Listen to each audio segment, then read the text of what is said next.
उस वक्त के ईसाई दुनिया के रहनुमा पोप ने अपनी फौजों को मुंदरजा झेल बातों से खबरदार किया था। बारबरोसा के खिलाफ जंग ना करो, क्योंकि वो जिस जगह पर पहुंचेगा उसे फतह किए बगैर कभी नहीं छोड़ेगा। इस्तांबुल पहले ही फतह हो चुका था।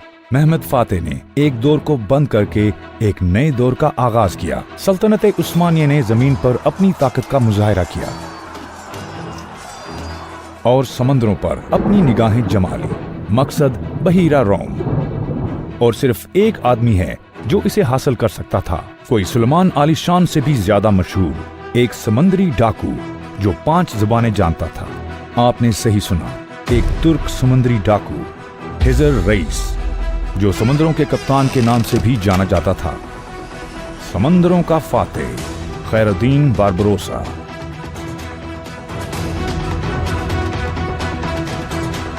है कि मैंने कहा वो एक समुद्री डाकू थे। हम कुछ देर में इस पर बात करेंगे। पहले आए इनके खानदान पर नजर डालें, क्योंकि उनकी कहानी यहीं से शुरू होती है। उनके बड़े भाई उस्ताद अरूज ने अपने इब्तदाई सालों में समुद्री सफर और बहरी तिजारत सीखी थी। अपनी हिम्मत, ज़हानत और कारोबारी सलाहियतों से वो एक जहाज के मालिक बन गए थे। इस अरसे के दौरान स्पेन मुसलमानों पर बहुत ज्यादा दबाव डाल रहा था। बारबरोसा के भाइयों ने जल्द ही हिस्पानियों के खिलाफ लड़ाइयों में हिस्सा लेना शुरू कर दिया। थोड़े अरसे बाद उन्होंने अल्जीरिया को हासिल कर लिया। अरूज रईस अब सिर्फ एक समुद्री मुसाफिर नहीं थे, बल्कि अल्जीरिया के हुक्मरान भी थे। ताहम ये सिर्फ 1 साल तक जारी रहा, क्योंकि 1 साल बाद स्पेन ने अल्जीरिया के असल बाशिंदों के साथ मिलकर हमला शुरू किया। हिजर रईस के भाई इसहाक और अरूज रईस जंग के दौरान हार गए। इसहाक और अरूज रईस के लिए कहानी खत्म हो चुकी थी, लेकिन कुछ सिरे नई कहानियों का आगाज होते हैं। भारी नुकसान उठाने के बाद हिजर रईस का एक मंसूबा था। शदीद लड़ाई के बावजूद वो अल्जीरिया को अपने पास रखने में कामयाब हो गए और अब वही हुक्मरान थे। जावेद सुल्तान सलीम से अपनी वफादारी का मुजाहरा करने के लिए उन्होंने करेंसी बनाई और नमाज जुमा के बाद इसके नाम से खुतबे दिए। सुल्तान सलीम ने बारबरोसा को अल्जीरिया की गवर्नरी दी और उन्हें सल्तनत की हिफाजत में रख लिया। सल्तनत उस्मानी के लिए उनकी खिदमात की वजह से उन्होंने खैरुद्दीन का लक़ब हासिल किया, जिसका मतलब है मजहब के मुवाफिक। तो हिजर रईस को बारबरोसा कैसे कहा गया? बारबरोसा नाम दरअसल उनके बड़े भाई अरूज ही का था। उनकी सुर्ख दाढ़ी की वजह से उन्हें बारबरोसा का नाम दिया गया, जिसका मतलब अतालवी में सुर्ख दाढ़ी है। ताहम उनके भाई की मौत के बाद नाम हिजर रईस के पास चला गया और इस तरह खैरुद्दीन बारबरोसा के नाम से मशहूर हुए। क्या खैरुद्दीन बारबरोसा वाकई एक समुद्री डाकू थे? क्या हिजर रईस एक बुरे इंसान थे? नहीं। आम अकीदे के बरक्स तुर्क मुस्लिम कज़ाक लूट मार करने वाले समुद्री डाकों की तरह नहीं थे, जिनके बारे में हम जानते हैं।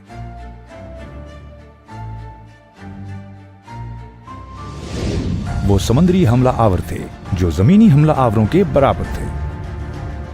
वो समंदर में दुश्मन के जहाजों की खोज लगाते थे, ईसाई कौमों के साहिलों को निशाना बनाते थे जो मुसलमानों पर हमला आवर थीं, और उनके बहरी बेड़े को नकारा बनाते। खैरुद्दीन बारबरोसा एक बहादुर और बाशऊर कमांडर थे। चूंकि उन्होंने अपनी जिंदगी समंदर में गुजारी, इसलिए वो बहीरा रोम की बहुत सी जुबानें बोलते थे, जैसा कि यूनानी, अरबी, हिस्पानवी, अतालवी और फ्रांसीसी बहुत अच्छी तरह बोलते। वो बहीरा रोम में तूफान की तरह उड़ते, नई जमीनों को फतह करते और खजाने जमा करते। इसी दौरान सल्तनत उस्मानी ने बड़े इलाके फतह करके जमीन पर अपनी ताकत का मुजाहरा सबके सामने कर दिया था, और उसका अगला मकसद बहीरा रोम तक पहुंचना था। उस्मानी समंदर में भी यूरोप की सबसे बड़ी और मजबूत कौम स्पेन के खिलाफ अपनी फतूहात जारी रखना चाहते थे। बारबरोसा को सलीम फातेह की जानशीन सलमान आलीशान ने इस्तांबुल में मदऊ किया, क्योंकि बारबरोसा समंदरों को बड़े पैमाने पर जानते थे और कई सालों से हिस्पानियों के खिलाफ बरसरे पैकार थे और उन्हें अच्छी तरह जानते थे। बारबरोसा के उस्मानी के इत्तेहाद में दाखिल होने की खबर ने यूरोप को, खास तौर पर स्पेन के बादशाह को परेशान कर दिया था। ईसाइयों के खिलाफ अपनी मुसलसल जद्दोजहद की वजह से बारबरोसा बहिरा रोम को अपने हाथ की पुष्ट की तरह जानते थे। पोप ने फौजों से खिताब किया, बारबरोसा के खिलाफ मत लड़ो, क्योंकि वो जिस जगह पर पहुंचता है उसे फतह किए बगैर नहीं छोड़ेगा। आपको ये समझना चाहिए, अगर इसने कोई जगह लेने का फैसला किया है, उसके खिलाफ लड़ने वाले जन्नत में नहीं जाएंगे। यही वजह है लहर का रुख मुड़ गया। जब सुल्तान सुलेमान ने बारबरोसा के साथ शमूलियत इख्तियार की, उस दौर में बारबरोसा सलमान आलीशान से ज्यादा मशहूर थे। जब बारबरोसा इस्तांबुल पहुंचे और खुद को सुल्तान के सामने पेश किया, उन्हें सल्तनत उस्मानी का फ्लीट एडमिरल, समंदरों का कप्तान मुकर्रर किया गया और यूं उन्हें पहले उस्मानी कप्तान होने का एजाज हासिल हुआ।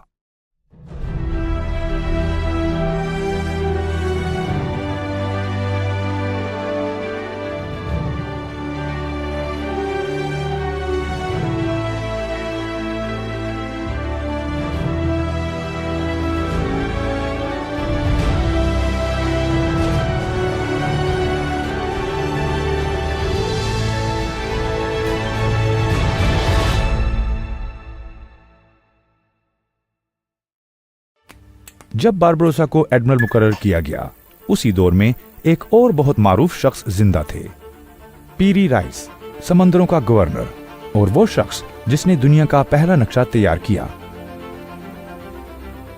जी हां, इस वक्त पीरी राइस भी जिंदा थे और बारबरोसा के बरादरान के साथ कई कामयाब बहरी मुहिमों में शामिल हुए।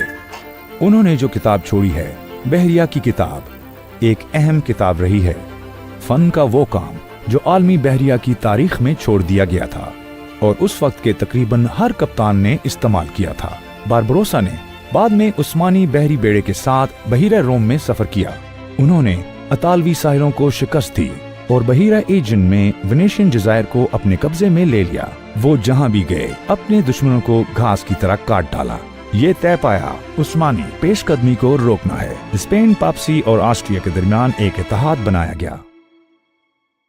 वेनिस, पुर्तगाल, माल्टा और जिनोवा को शामिल करने के बाद एंड्रिया डोरिया की क़यादत में एक बड़ा मसीही बहरी बेड़ा तश्कील दिया गया। इसे द होली फ्लीट कहा गया और इस तरह सलीबी बेड़ा जो बारबरोसा को रोकेगा कायम किया गया। तुर्की की तारीख की सबसे बड़ी बहरी जंग जो आलमी ताकत के तवाज़न को बदल देगी और जो आलमी तारीख में दर्ज की गई शुरू होने वाली थी। परवेजा की जंग के लिए तमाम तैयारियां कर ली गई थीं।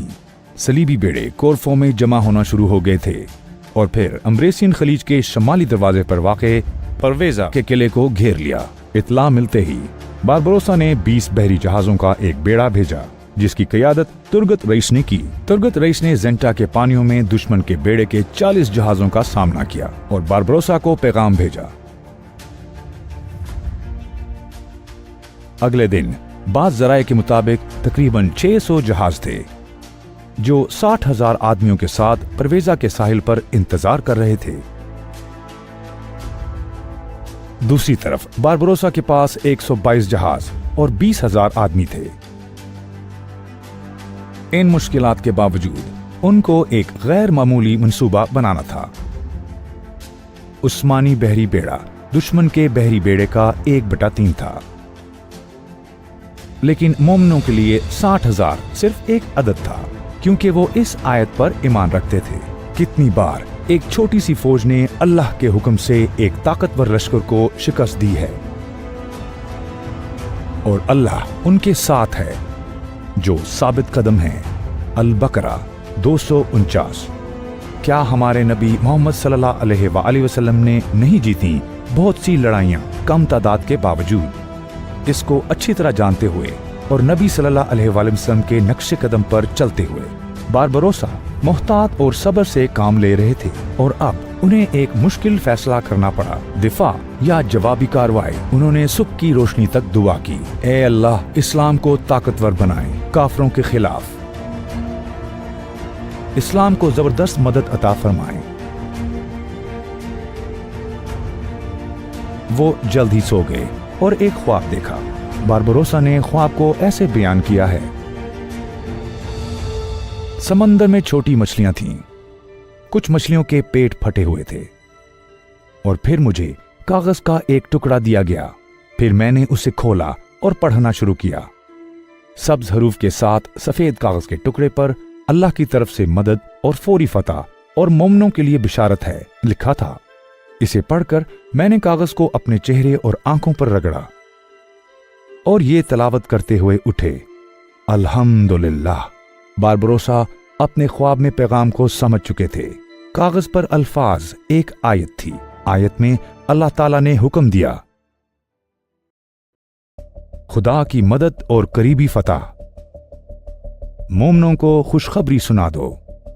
अपने ख्वाब की ताबीर की वजह से उन्होंने अल्लाह का शुक्र अदा किया। फौरन खलीज छोड़ने का फैसला किया। उन्होंने गैर मुतवक्का तौर पर खलीज के पार जाने और लेपांतो पर हमला करने का मंसूबा बनाया। उन्होंने दुनिया के गाफिल होने का फायदा उठाया और दुश्मन के जहाजों पर पहले ही हमला कर दिया। कम तादाद के बावजूद उस्मानियों की बहादुरी और सरप्राइज पर मबनी हमले की तवक्को न करते हुए डोरिया को पहले ही हमले में काफी नुकसान उठाना पड़ा। 2 घंटे बाद उन्होंने खुद को संभाला और जनूबी हवाओं की मदद से एंड्रिया डोरिया ने उस्मानिया बहरी बेड़े की तरफ पेशकदमी शुरू की।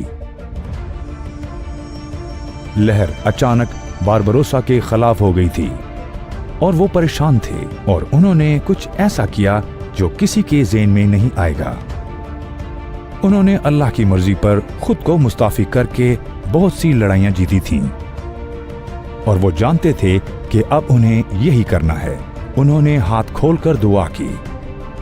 फिर उन्होंने अपने आदमियों को हुक्म दिया कि वो कुछ कागज लेकर आएं। उन्होंने उनसे कहा कि सूरह अल-शौरा की 33वीं आयत लिख दें और सूरह अल-हज़ाब की 9वीं आयत, और कागज को जहाज के दोनों तरफ से पानी में फेंक दें। आयात ये हैं, ए ईमान वालो, अगर वो चाहे हवा को बिल्कुल साकिन कर दे तो कश्तियां सतह समंदर पर रुकी रह जाएं। अल-शौरा 33। ए ईमान वालो, अपने ऊपर अल्लाह के एहसान को याद करो जब जबरदस्त फौजें तुम पर चढ़ आईं।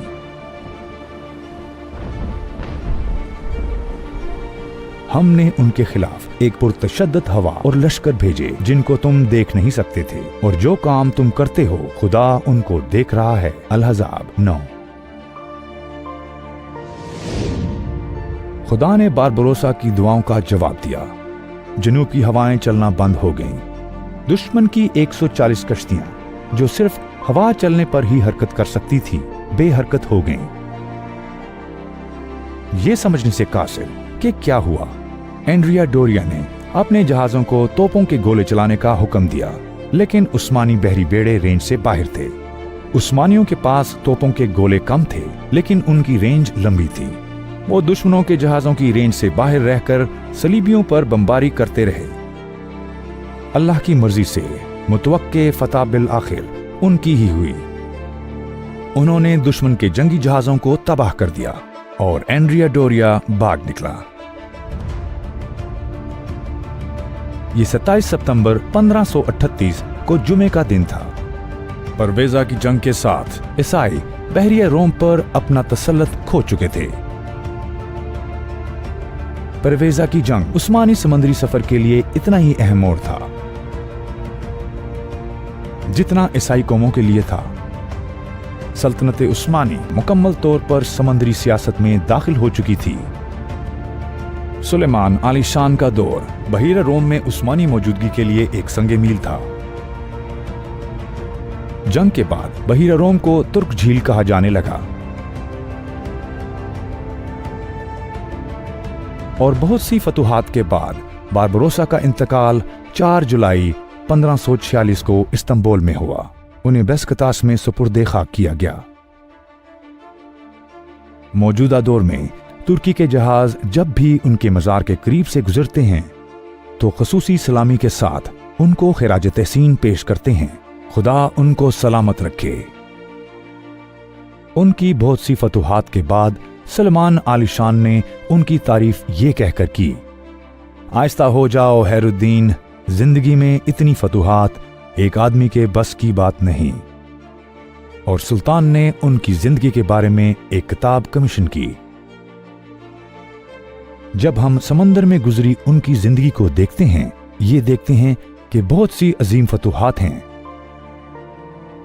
लेकिन हम उन्हें हमेशा खुदा की तारीफ और शुक्र अदा करते हुए पाते हैं, बगैर किसी गरूर के।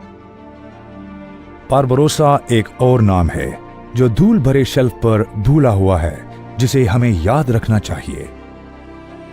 अपनी जद्दोजहद का सामना करते हुए उन्होंने कभी हिम्मत ना हारी और अपने आप को खुदा की मर्जी पर छोड़ दिया, क्योंकि वो बाखूबी जानते थे कि जमीन पर उनका मकसद